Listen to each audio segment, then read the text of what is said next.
This presentation by Mr. Jason Duggin at University of Georgia is part of a 6-part series organized by Fort Valley State University, Dr. Niki Whitley and Stefan Price, and AgriUnity, Mr. Handy Kennedy. I just want this to be fun and helpful and educational. And if you have some questions, just feel free to stop me. I have a problem in doing that for sure. So everybody's looking to try to hit the bullseye. What's going to make them the most money at the end of the day? And sadly, in the beef cattle market, it seems like that bullseye is always moving to some degree. But in some ways, it seems like it is. But at the end of the day, when we put the management and the genetics together, and then those two things will help sell our cattle, whether you guys choose to do the grass-fed option or if you try to do load lot cattle or whatever. So I want to just go through a little bit of an example, if you will. So let's ask this question. I think this will help us all understand what we're trying to do from a cattle standpoint. So what do car and truck shoppers look for in a dealer? So think about that question for just a second. You know, the first thing that jumps to mind is you don't want a crook, and you want somebody you can trust on the adverse. And the other question we could ask is, what do car and truck shoppers look for in a vehicle? So I went ahead and wrote some of this down so we wouldn't have to try to do the back and forth. And what I would typically do if we were all live is we would talk about these things out loud. But I know on Zoom it doesn't work as well. But that's what we're dealing with in this environment. So for a dealer, again, I already mentioned, you want somebody who's trustworthy, that when you go to that dealer, you know what they say is what they mean. You feel comfortable with that. You know those folks and you trust them. So that's a big part of when someone is selling quote unquote value added cattle, which someone mentioned earlier, and that's the operative term, value added cattle. Part of that value added is what we say as cattle producers means something. So if we say we did the shots and we say we did the worming and we say that we did the weaning, and that's the big key.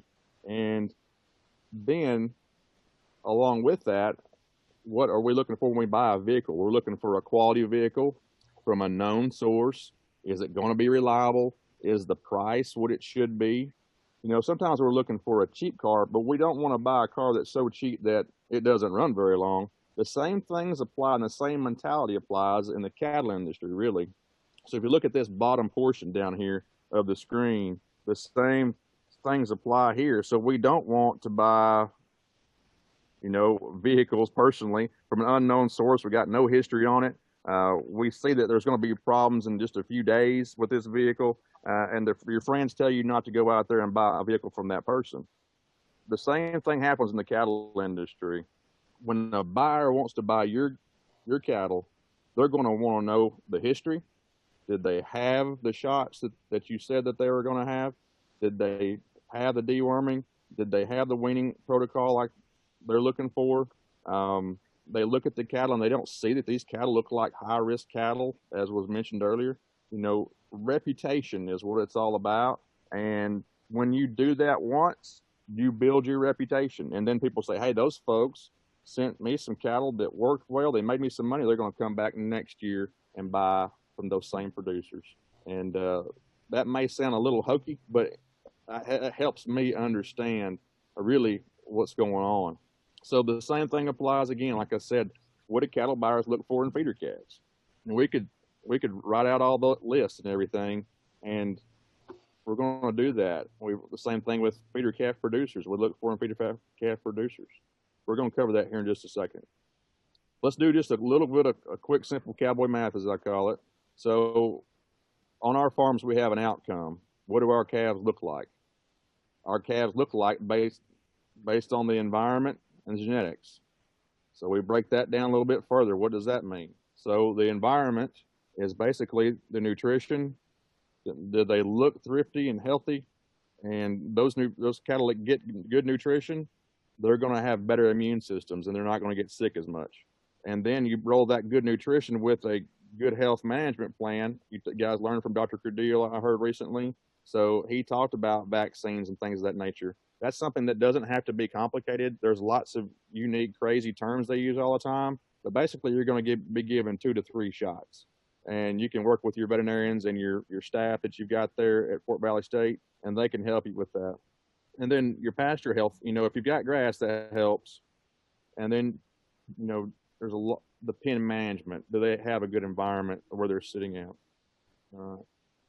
Now let's look at the next little bit here, your genetics. You guys, I know, work hard on your genetics. I know Mr. Paul Copeland, and he works hard on his genetics, and he knows it very well. And you guys, if you're in commercial business or in the registered business, the same thing applies regardless. You're trying to find animals that have a genetic edge for those things you see there on the screen: the growth, the health, potential carcass merit traits, and consumer value. So we roll those things together, and that helps us. And then we look at the next step. So genetics really helps with all those things, and environment helps with all those things. So what I mean by that is, if we have great genetics, you just follow me on this. I don't want to make it too deep here, but if you have the right genetics, but we don't have the right feed, it doesn't work. If we have the right environment and have all the feed, but don't have the genetics, it doesn't work.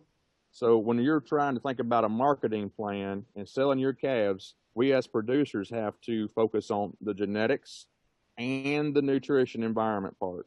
When we focus on those two things, it helps us to have a product that people want to buy. And then we put that with a protocol. So I'm going to show you a little video here that I got from a farm in Northwest Georgia. This is a farm that they had horses, and they were really good with horses. And then they inherited a bunch of cattle from a family member, and they did not know what they were doing. And they had hay. They went and bought hay, but they didn't test their hay. They didn't know what they were feeding their cattle. And they didn't know and realize, because they didn't have a background for it, that the cattle that they had were doing really poorly. You can see there's hay on the ground, but it's about like straw. And sorry for the background geese there in that video. But this particular calf is probably 4 or 5 months old and weighs 250 pounds. It doesn't matter what his genetics are, because he doesn't have a chance from a nutrition and environment standpoint. He probably never had the colostrum he needed the first few days that he was born. He probably didn't have a lot of the other things that he needed to have in terms of just energy and protein and a health protocol. So that is just an example I always try to use. That's an extreme example. I understand that. Now, that's an outcome. Unfortunately, that was that place's outcome. That particular place wanted to sell beef locally out of their freezer store. They were going to have a storefront. They wanted to sell beef, but they really didn't know what they had in their pasture. Let's look at the next one here, the next slide here. So when we have an expanding herd like we've got now, remember a few years back, you heard probably that if you weren't already in the business, that the market was really high. You could take anything to the sale barn and it would bring a ton of money. But that's not the same anymore. That is not the case. When we have an expanding market, the buyers can come and they can cherry pick what they want. They'll buy what they want, but if it's a little bit scary in terms of how they think the health's going to work or the genetics is going to work, then they won't pay as much for it. So we have greater buyer choice. So that means as producers, we've got to make sure that we work on the genetics, work on the management, and then those buyers want that premium product that we have. And I'll show you that calf again. We don't want that. That's not what we want. And unfortunately, they're out there. Not a bunch of them, but they are out there. All right, so I'm going to show you a picture of a cow that this particular calf crop was out of. So this is a picture of a cow here that got really, really thin, and she dropped a ton of weight. She's not going to be able to nurse a calf very effectively because she's using all her energy to try to just stay nutritionally maintain herself, if you will. So you can see she's lost all the muscle in her top line. You can see all her ribs. And again, this is an extreme example, but we've got to just make sure that our cattle have got the proper nutrition, and then we can focus on genetics and things of that nature. I show that particular video in all my BQA presentations, because this is one of those things that we gotta have to work on and try to prevent from happening in our state. And they had no clue that their cattle were that thin. All right, now let's get down a little more nitty gritty stuff here. So Cattlefax, this is a company that does lots of surveys and things. So this is a little bit, looking back 3 or 4 years ago, this is what they predicted for the year that we were going to be in. So we're looking at a forecast that has now come to fruition. The cow herd could add 2.5 million cows over the next 3 years and approach, 33 million by 2020. We're at that level. We're living that life now. That's why the cattle market's not as high as it was, because we've got a lot of cattle out there, and those buyers can go and cherry pick what they want. Let me see if I can go back one here. There we go. Went a little bit quick. It doesn't want to do it. All right. But anyway, that one slide that I was wanting to show you is not coming through like I hoped it would. But basically, it's saying that, we've got to really focus on our management and things of that nature. There we go. Profits could narrow considerably. We know that. So if we start looking down in here, it's basically what we've already talked about. We've got to focus on the management and the genetics combined. All right. So the first thing is the weaning, and you guys have already mentioned that tonight. So here's what the dollar value on that is. Cattlefax reported that weaning a calf is worth $3 to $6 per hundredweight. So $15-20 a head on a 500 to 600 pound calf, just for that management alone. Now, also to roll into that, if we wean those calves and we can do it economically, having a good priced feed source that's not too expensive, we're also going to add weight on those cattle. All right. So we put both those things together, and weaning and then putting some more weight on them together will add value to our calf crop. Sometimes when we look at what a weaned calf makes for an average commercial cow, that's only going to be about $100 to $150 per cow. So when we can make an additional $25, that can be a big impact for us. So weaning is certainly something that we need to do. And the standard for today, it's not quite 60 days, but it's getting really close to that. It's a bare minimum of 45. Most of the data and research, as you listened to Dr. Cardile last time, is that 60 days is really the gold standard, and most of the protocols out there that say 60 days. Okay. Now, there's also some more data here in this survey that they mentioned. It basically says here, guys, I'm going to sum it up what it says. The folks last year, most everybody lost some money, but the people that weaned their calves lost significantly less money. So the people that didn't wean their calves, they lost $50 a head, but the people that did wean their calves, they only lost $18 a head. So you're able to basically try to help control your own destiny, if you will, when we start doing some of these management things like weaning. You protecting yourself.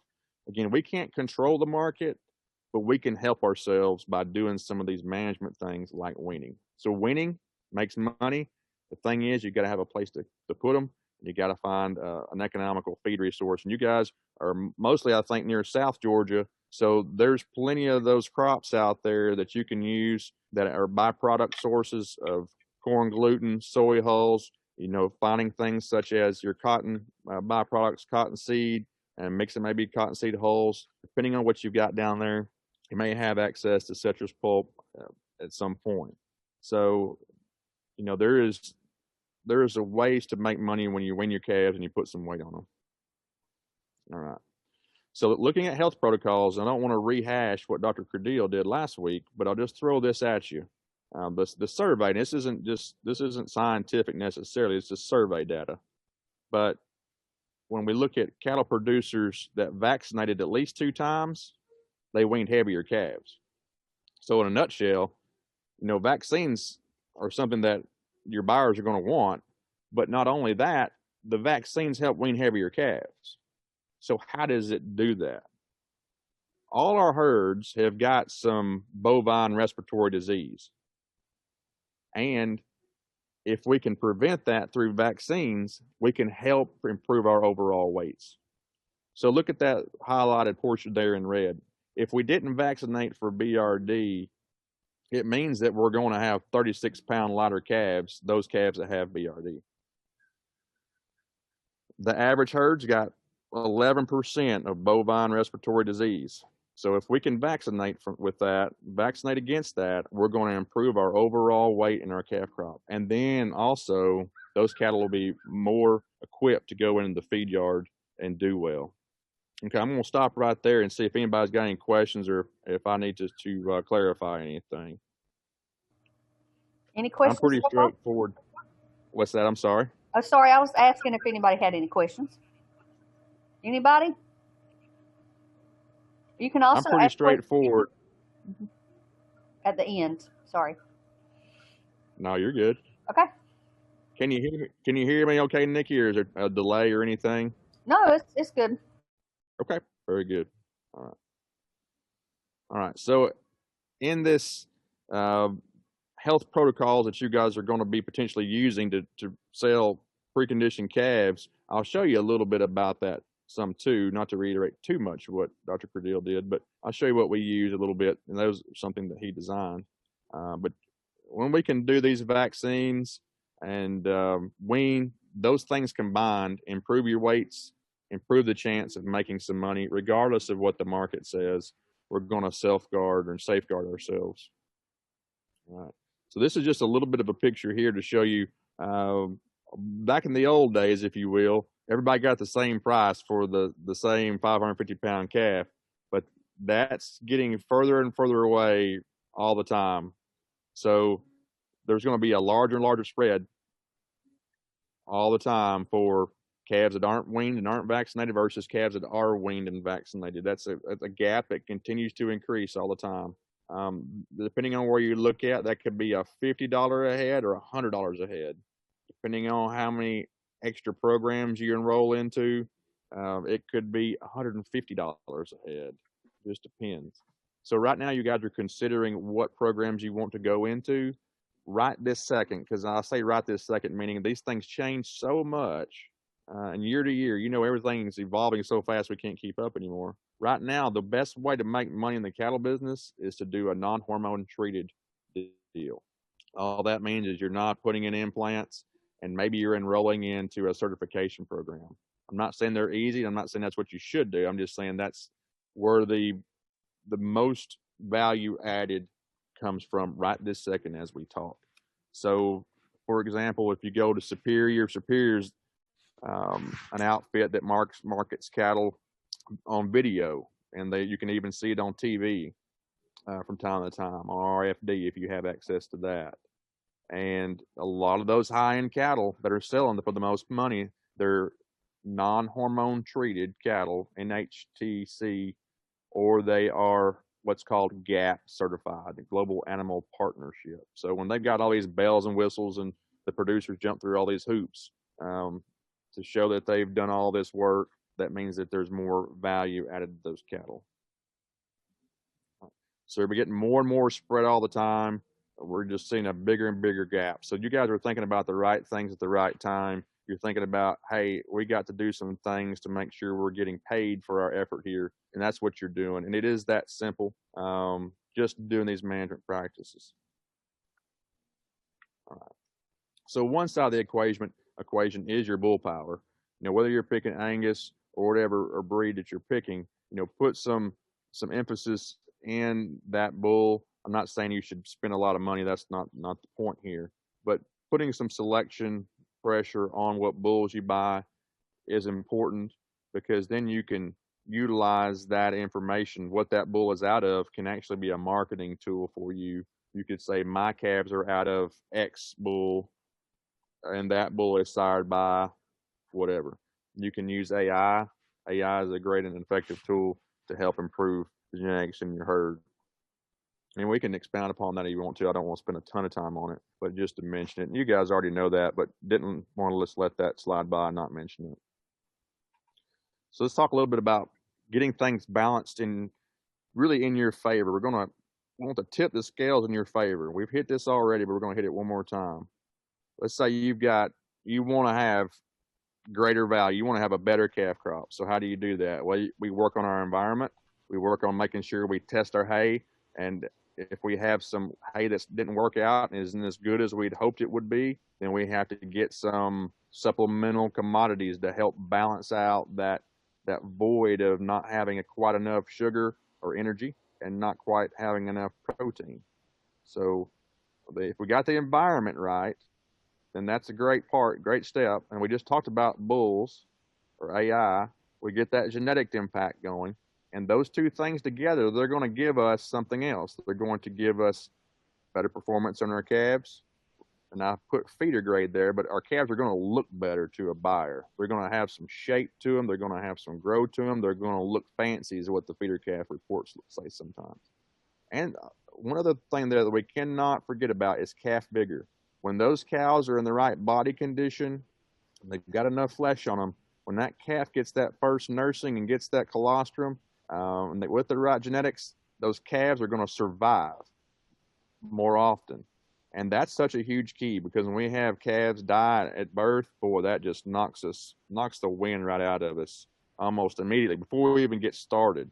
So finding the right genetics where those calves bounce up and they nurse well, those are the really important things. And then, when we get that, then we have an opportunity to sell a calf crop that maybe has some carcass merit, has some performance to it. So we're talking about all this management and things of that nature, but at the end of the day, we've got to have cows giving live calves on the ground that get up and nurse. So let's look a little bit about some of these things. So when we go about buying a bull, we want to know something about him, just like we were talking about buying a car earlier. We're going to go to somebody we know and trust, and then he's going to have some information on that bull. He's going to have when he was born, what he's sired by, and he may have a DNA sample showing, hey, this is legit, that this bull is actually sired by who he said he was sired by, because sometimes people might think they're sired by a certain bull, but they're not. There was an accident somewhere. But nowadays we can get a genomically tested bull where they verify those types of things.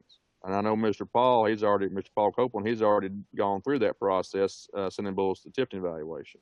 So again, a little bit of a rehash on bulls here. Your calf crop is going to be reflective of what kind of bull you've got. Everything on this bull right here is genetic to some degree. All right, everything. Everything that we could possibly talk about. And if you're thinking about keeping daughters, that's a big part of it. If you want to keep and develop your own heifers, finding the right bull to make good females is super important. So always be thinking about good kind of cattle that keep their flesh and they're easy to maintain. I'll go on a little bit of a soapbox for just a second.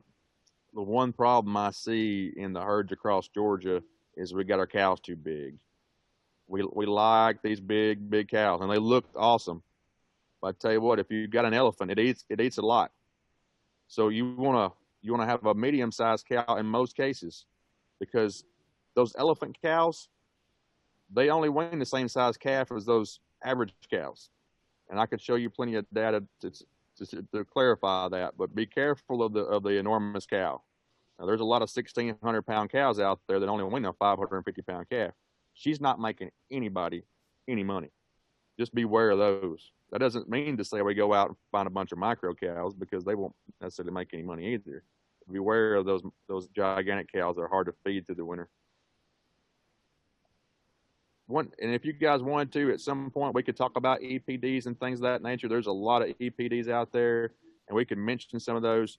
But I just want to simply say that there's a lot of information you can use to purchase bulls. I'd be glad to help you with any of that individually.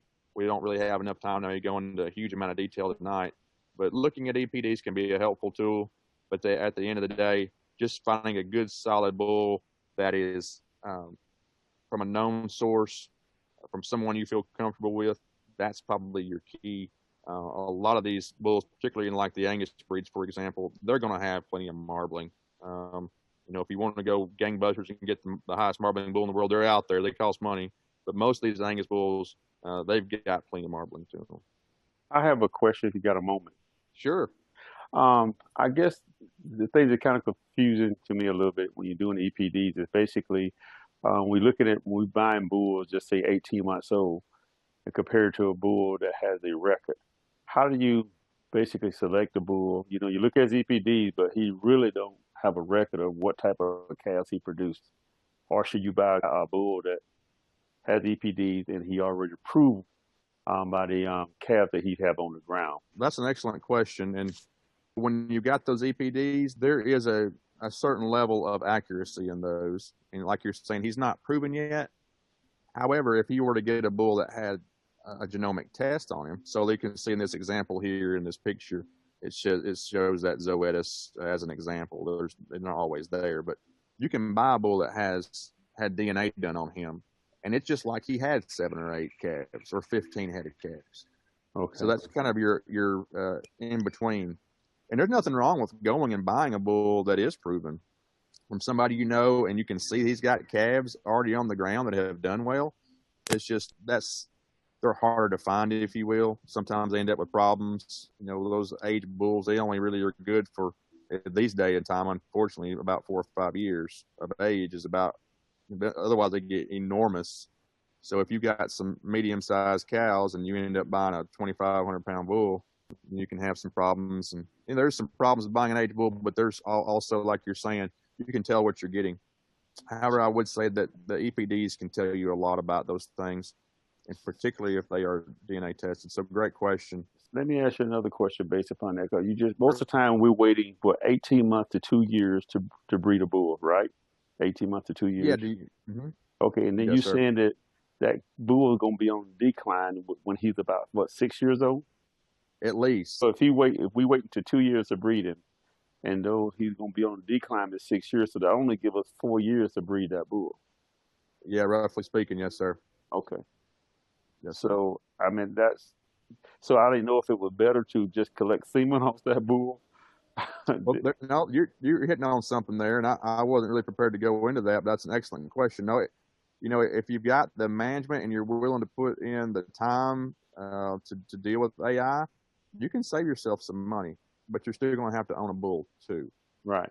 Because some of those cattle, so let's say you had 60 head of cows, you could AI them one time with the synchronized protocol, and you would hopefully get half of them bred that day, and then you turn your bull out after that, and you get the other half bred with the bull. I guess I was just leading it too, because like I said, if you go spend a lot of money for a bull and you breeding and you only got 4 years, that cost can get very expensive, and so I didn't know whether it'd be better just to collect the semen, and then that way you can keep using that same genetic for years to come, I would think, right? Well, don't forget, if you're keeping replacement heifers, you're not going to want to always use the same bull that long anyway. Yeah, right. Lots of times, if you think about it, the cost of the bull isn't as much as we might think, if the markets are right. So let's say you spend $3,000 on a bull, okay, that's a lot of money. But if you were to keep him 3 years, and then when he's ready to go to town and he weighs 2,200 pounds, and you can sell him for $2,000, if the market's right, you've only got $1,000 in that bull, because one day, if he stays alive, like he should, there's no guarantees in cattle. You know that already. So, recently we had some bulls that we spent some money on, but we had to sell them. We got back a lot because of the salvage value of sending them to the sale barn. And what Okay. Niki said as well is an excellent point. Okay. I wouldn't be afraid of spending money on bulls, but it's always good to sit down and do your math and do your budget, because that particular bull is half of your herd. When you sell your calf crop, he stamps every calf for 3 or 4 years. So there's value in that. Set your budget, whether it's 25, 3,000, 35, whatever it is, and realize that you're going to get 80 cents a pound back on him when he weighs 1,800, 2,000 pounds or more. I have a question. On your low line or medium frame cows or bull or heifers, is there great genetics here in Georgia for that size of a cow? Are you talking about low line miniature Angus? Yes. So I'm very unfamiliar with that breed of cattle, and what all you can use those for. Obviously, you're going to be targeting something along a niche market for grass-fed beef, and I have not studied that a whole lot. I would say that, you're going to have a hard time selling into traditional commodity cattle. You're not going to be able to take those calves to the sale barn. You're going to have to find someone who wants to feed low-line cattle. You're going to end up feeding those at your place and then, marketing them as freezer beef most of the time. Okay. And that's you're not going to be able to take those to the sale barn. You're going to get burnt really bad by doing that, I would say, by and large. But there's a market for that potentially, and I wouldn't want to discourage you from looking into it. I simply don't know a lot about it. Okay. Thank you very much. Yes, sir. So I mentioned the Georgia Verified program, not as something that you need to do necessarily, but this is something like potentially what you might be looking into doing. So the Georgia Verified program is just an idea, and you guys may be looking to do some preconditioning. And basically, I'm just going to show you the protocol that is similar to what a lot of people use. So again, the idea here is just like we talked about the pickup, going and buying a car or a pickup truck. You're going to go to a reputable person, and then you want that car or that pickup truck to be high quality and have some reliability to it. So when you're building and doing a preconditioning program, the same thing applies. We're going to produce cattle that come from us. We're reputable people. We got records on what we did, and we weaned the cattle. We gave the vaccines that were required in the protocol. We did the deworming, all those things. So what's that look like a little bit? So, don't let a lot of the terminology of these companies worry you too much. So this left-hand column here in red, it says a 5-way, and it's as simple as that. A 5-way, it's got 5 different types of respiratory coverage for you, okay, and then a blackleg vaccine. So you got those 2 shots. You may end up giving something else as well for pneumonia. So in that middle column there, that Zoetis, that's a product that I've used before, and the Bowringer product. Both those products have got all the respiratory diseases covered. And that last thing, it has that plus response SQ or that gold 1 shot. That means it's got pneumonia in it. And it helps protect that animal for pneumonia disease once it gets to the feed yard. So, this is something that is pretty simple from the standpoint you just need a respiratory vaccine and you need a blackleg vaccine. And you can add in the pneumonia, and some people really like that. So if buyers are looking for that, and you know that they're looking for that, then you'd want to give it. All right, and then I'm sure that Dr. Crudele talked about dewormers, and the dewormers can make you money because they're going to get those parasites out of them, and they're going to have a boost. You're going to end up getting another $25 a head. You're going to get that gain on those calves. So I won't bore you to death with doing that again, but those dewormers are important. There's a picture of a calf, guys, from that same farm that I showed you earlier with that little bitty wormy calf. This calf right here is black-hided. He weighs about 500 pounds, but this calf doesn't have enough flesh on him. He doesn't have enough muscle on him. He had been nutritionally deprived for a while. We can pump him full of vaccines and wean him, but he's still not very good because he hasn't had the environment. So that calf needed to have the right nutritional development, the right colostrum coming for that mama, and he could be an excellent calf. But because he hasn't had the nutrition, it doesn't really matter what his genetics were. Just an example for him there. There's a nice looking heifer calf right there. That's a heifer calf there, guys. It's got flesh and the right body condition for a feeder calf. She's got some muscle to her. She's been managed correctly. That's the kind of calf that a buyer wants, and he'd like a whole bunch of them. You guys could cope putting a group of calves together, get you 70, 80 calves that weigh about the same. You guys have already talked about having that controlled breeding season. You're doing those things like that, and then you can start getting paid for the product that you produce. I want to rehash it real quick. Genetics, health, what they're going to do down the road in the feed yard, all these things. You've got the information, keeping records on the shots you gave, all those things, the date you weaned them. Having all that information is very, very important. You guys can get this done. We end up marketing cattle for some folks through the Georgia Beef Challenge. And the Georgia Beef Challenge, We take those cattle, we ship them to Iowa, we get that information back. We get that information on how they did in terms of their quality grade, how much marbling they had in that meat, how palatable, how good to eat the meat is. And then you put that along with the yield grade, and we can tell folks, here's what the genetics for your calf crop looks like. We do that through the Georgia Beef Challenge. So, guys, that's all I've got. And I appreciate the opportunity very much to visit with you, and I'd be glad to discuss any questions you may have. Jason, this is Stefan. Yes, There sir. may be some folks that are not aware of what you do with bull evaluation and heifer development. And if you would tell them a little bit about that up in Calhoun, and then of course, you had the one down in Irwinville. But if you could just tell those that are not aware about it, about the bull sales and the heifer sales as well. But we have a question in the chat box. We had a question: is it worth saving a bull from your calf crop? There's some folks that do that, and I'm not going to argue with somebody that wants to try to save some money. I would say in the long run, it's going to slow you down by a number of years, because you see the purebred industry exists to make genetic change. If you have purebred cows and you've got current purebred genetics, that is going to help you, then that's a possibility. I would tend to say that's not helpful if you're trying to make an improvement, though.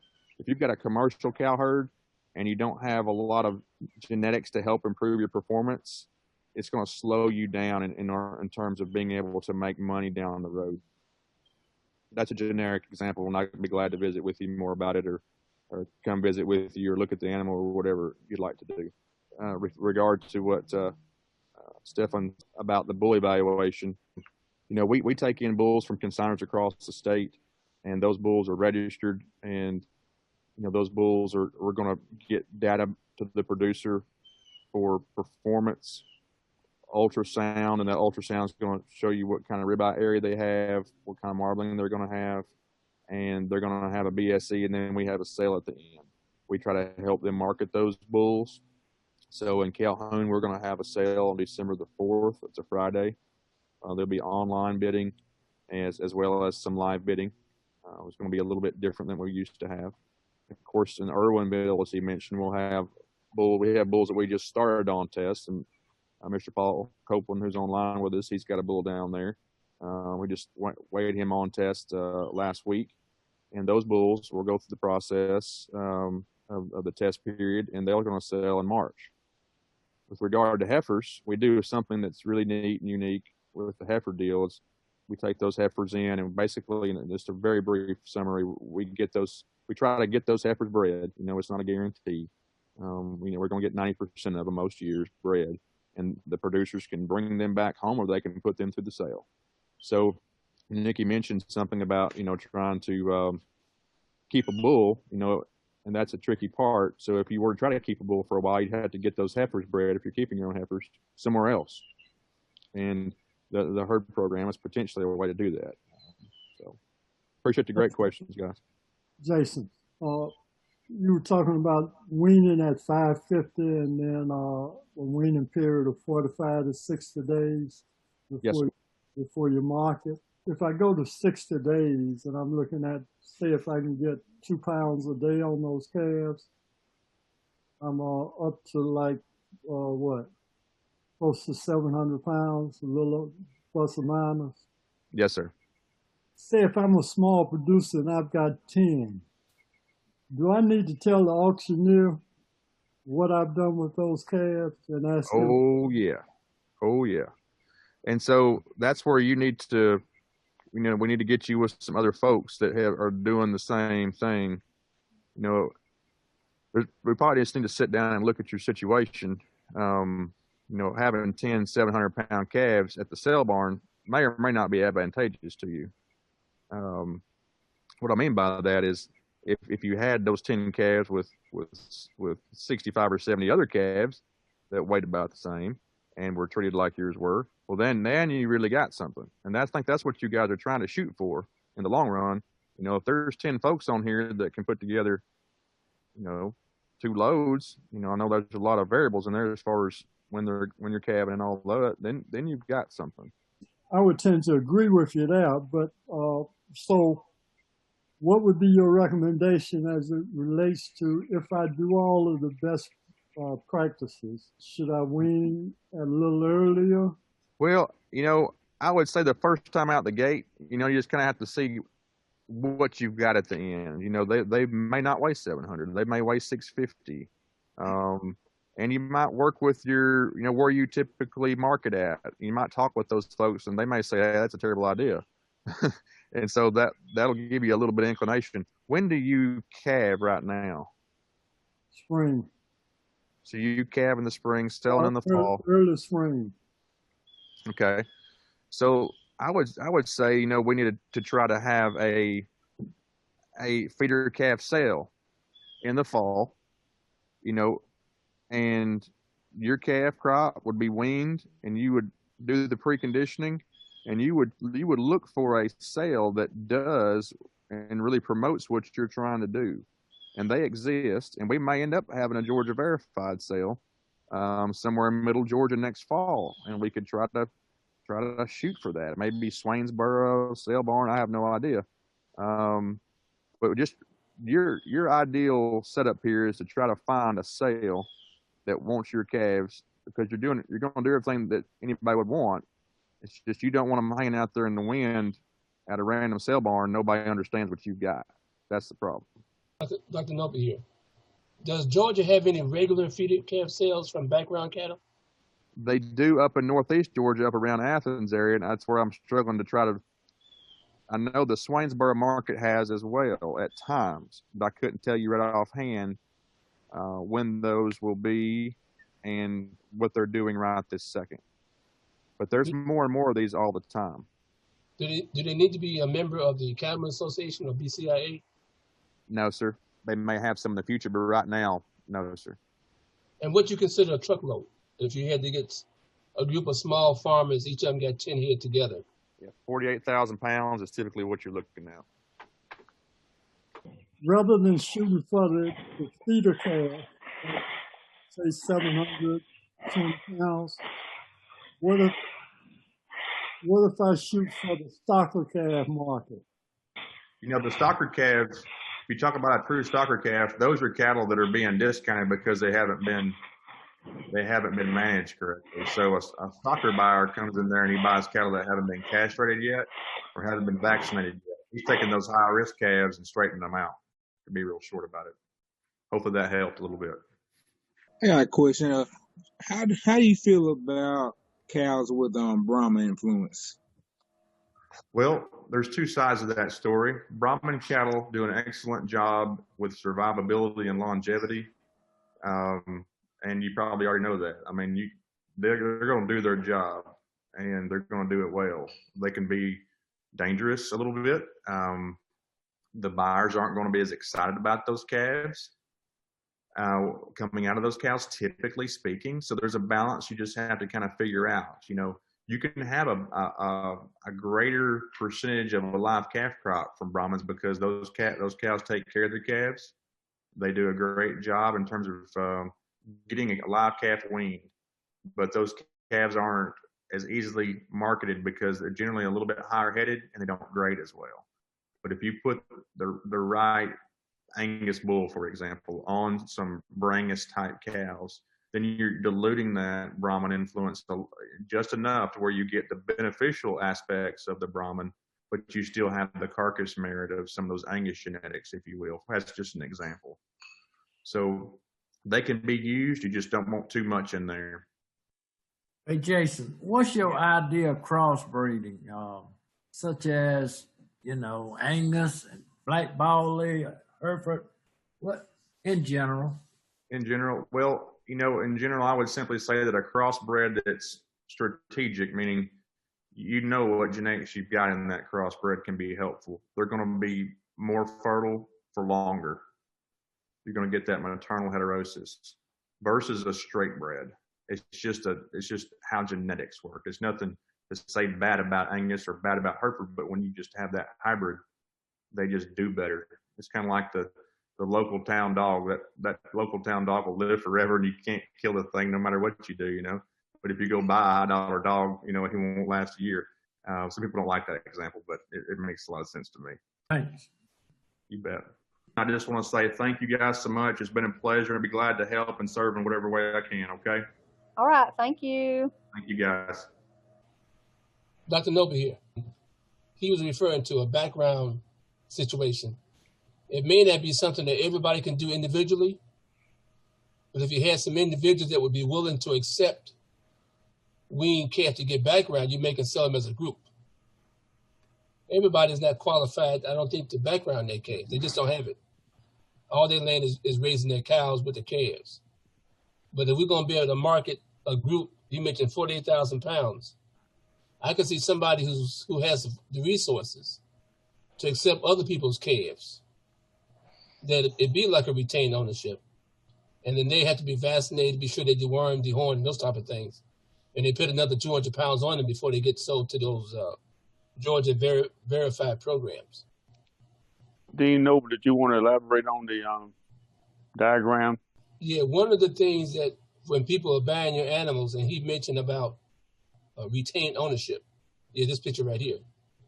And when we were looking at them bulls, we looked at those animals that we selected, I think, Paul, we talked about the way those animals were put together. You're really trying to visualize this under their hides.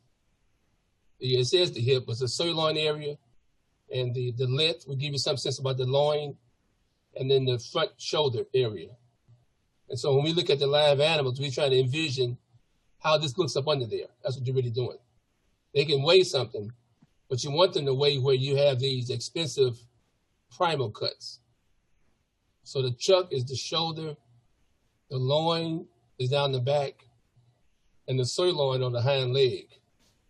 Those are where you want the animal to be big at. Those are the areas that when the weight is there, you get more of the cuts to bring the most money. So I think the loin is the most dollars per pound. Then the sirloin is next, the hind leg, and then the chuck. So you want them big where those cuts of meat are the best. You do see, I think, Paul, we looked at some bulls that had small in the hind legs. That means they got a small sirloin area. And that's what we were trying not to avoid getting them bulls. You normally sit down on the Charolais and Scimitars and Limousines. They're big back there. But you sometimes get hip lock on big calves being delivered. So we can start to pick the bulls so that not only are they streamlined, but they have a real full rump on them. That means you have a pretty good size sirloin when you break that carcass down. Well, thank you guys for coming, and we hope you have a great rest of your evening, and see you again next Monday.